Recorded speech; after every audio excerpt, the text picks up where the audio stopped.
Ladies and gentlemen, welcome back to the channel and welcome to yet another match preview ahead of match day 29 in the Scottish Premiership. Only 10 games to go, and that 10 game run starts with a trip to St Mirren Park tomorrow night, where they're off the back of beating Rangers recently, and funnily enough we're going to be talking about Rangers in this video as well, because we got that huge news this morning that away fans will be returning to the derby fixtures both at Celtic Park and Ibrox for the last two derbies this season. So we've got a whole lot to cover today. Bear with me, stay with me, let's talk about that.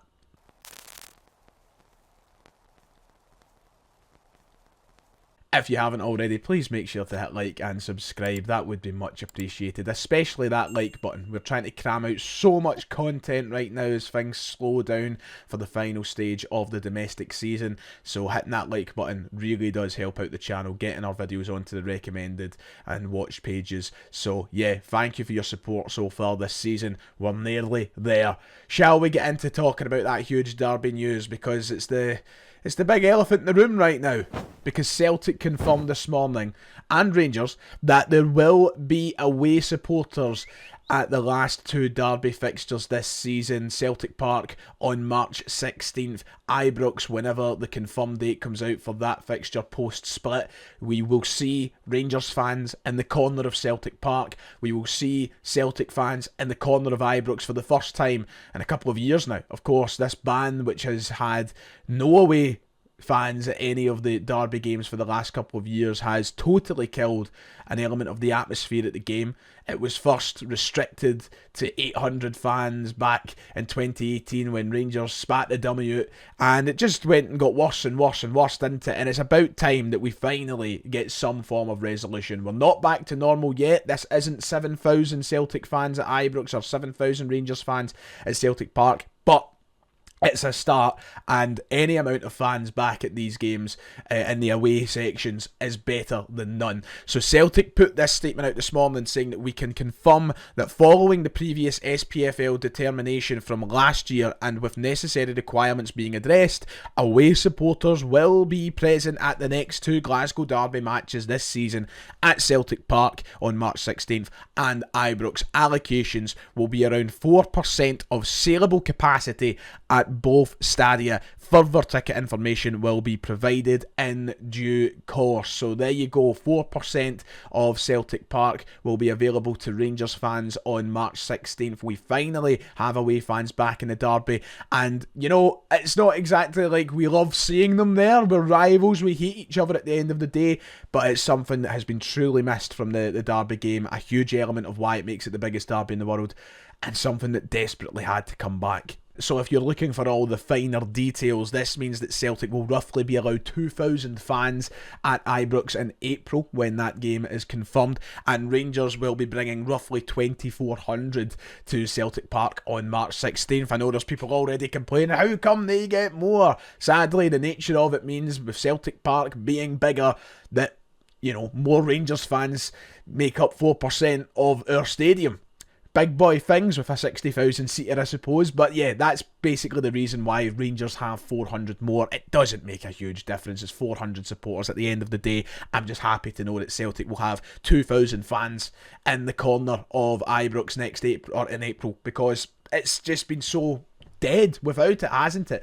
And don't get me wrong, we've created some memories these last couple of years in derby fixtures without Rangers fans in the stadium. You go back and think to even early this season, you go back to think when Ange Postecoglou was here and we were constantly ripping them apart at Celtic Park and there was no Rangers fans there.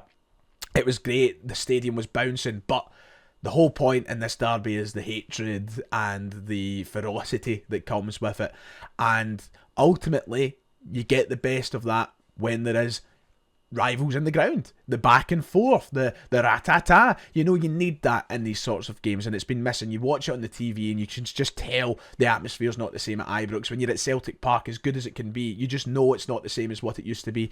And as I said, it's a far cry away from the days of 7,000 tickets, which it should be once more in my opinion, but it's a step in the right direction. It's finally time that the two clubs got together and agreed on this. I don't know who's mostly responsible for making it happen, but fair play, thank you, it's about time. Even Brendan Rodgers is happy about the news. He was asked about it at his press conference this afternoon. He said, I think that everyone is happy to see that the away allocations are back. It's a big part of the fixture, having been involved in it, but with both of the supporters home and away, and then obviously them being taken away, it does make a difference. I think it's great for everyone. Great for the game, great for the spectacle of the game, and obviously for the supporters that get the chance to see their team. That is great. We have to get the supporters back in the stadium again. So yeah, he was a big fan of it. He did reiterate the point that it wasn't a Celtic thing. He wanted to make that very clear, and I think we all know that anyway. We don't need Brendan to remind us. Don't think we need anybody to remind us. We know who started all of this, but he did make a comment on that, saying, you know, it's all the club, they've dealt with it really well. Like I said before, this wasn't a Celtic thing. This was something that sadly was out of our control at the beginning of it all, but thankfully now both clubs have come together. It has been Michael and the people behind the scenes who have dealt with it. It's great for us all involved in the game. So we'll see what impact it makes on March 16th when Barry's Bears are in the corner. Listen, I'm excited. I think it adds an edge to the game, and it makes winning all that sweeter when you can see them piling out the stadium. It's like, you know, that I never thought I'd say this, but my favourite derby games nowadays are the ones at Hampden, because at least at Hampden you get to watch them pile out the stairs when you beat them, and you know it's great, it's fantastic. So yeah, I'm glad that it's back to being the way that it should be, or at least a first step in the right direction. And yeah, bring on March 16th, because we have revenge to get after that January game. But before we get close to March 16th, we have other games to think about first, which includes St Mirren tomorrow in the Scottish Premiership. As I said, match day 29 here is the league table moving into that game. St Mirren 7th right now in the Premiership as they look to try and fight for the top 6. I mean, that league table is insane. Between even 3rd place and 10th place, there is only 10 points between them. But especially in that middle section, you look at Hibs, Dundee United, Hearts, St Mirren, Motherwell, all sitting in a similar range of points. And of course, St Mirren, after beating Rangers a couple of weeks ago, will fancy their chances against Celtic tomorrow. Here is their recent form. St Mirren, as you see, lost to Hearts on Wednesday night in their last game. A bit patchy as of late, some disappointing results, but some big results as well. You obviously look at Ibrox, they went there, won 2-0, went to Pittodrie and won 3-0 on the 25th of January, got a decent draw against the high-flying Hibs side at the minute. There is some good results in there. St Mirren and Stephen Robinson know how to win games, and tough games at that.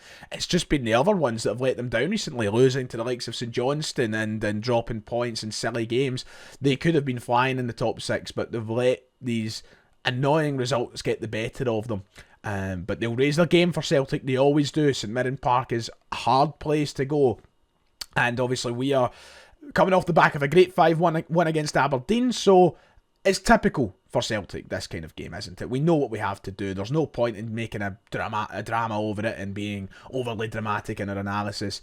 Go out there, navigate the game, win the game. It's what we do. It's our bread and butter.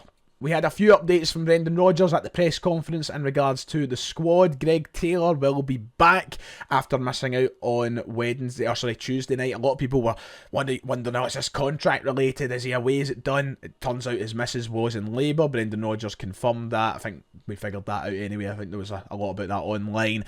So Greg Taylor will be back for this game tomorrow. Should he start? Don't know. We'll wait and see. Paolo Bernardo, James Forrest, both still out. Brendan Rodgers gave brief comments on them in the press conference today, which basically it confirmed that they are nowhere to be seen this weekend, but hopefully soon. And aside from that, there's no major news. He talked a lot about Jude Bonner, spoke a bit about Jeffrey Schlupp as well. So we might see some more cameos from Jude Bonner over this weekend, and hopefully Jeffrey Schlupp starts as well. So on that note, let's have a look at my starting 11 prediction. Tomorrow marks the last game that we need to play off the back of a midweek fixture, which means moving forward, squad selection will become maybe a bit easier for Brendan. He can play his best team whenever he likes without worrying about what's coming up on the following Tuesday or Wednesday. It's back to one game a week At least for now, until we know the split fixtures. On that note, I think we'll see a couple of changes, but I don't expect to see too much change from Tuesday night. I think we could see McCowan come back into the team. I've put him in over Rio Hatate in my squad prediction. Back four, I have Anthony Ralston coming in for Johnston as well. I'm not even certain on that. I just think that Johnston's been playing a lot of football, and I wouldn't be surprised to see Ralston come in just for this game. And the front three, I'm keeping the same. I think after the way they played on Tuesday night, you've got to keep that front three playing at the minute. So I've only got 2 changes from the team that started on Tuesday. But what I will say in relation to the squad selection in this part of the video is that this part of the season, it becomes a lucky dip. You know, I don't think there's a point in taking it too seriously what I think the team will be, or having too much of an over-the-top discussion about it. Maybe for the derby, of course, yes. But every other game, Celtic have the players and the tools to get the job done no matter what 11 they field, no matter how many changes they make. And it's a lucky dip. I think that Rendon will play about with his team when he feels like it, and sometimes he might just put out the best 11. So, yeah, this is what I'm going with for tomorrow, but I wouldn't read into it too much. It's not a big deal. As for score prediction, I'm going to go for Celtic 3, St Mirren 1.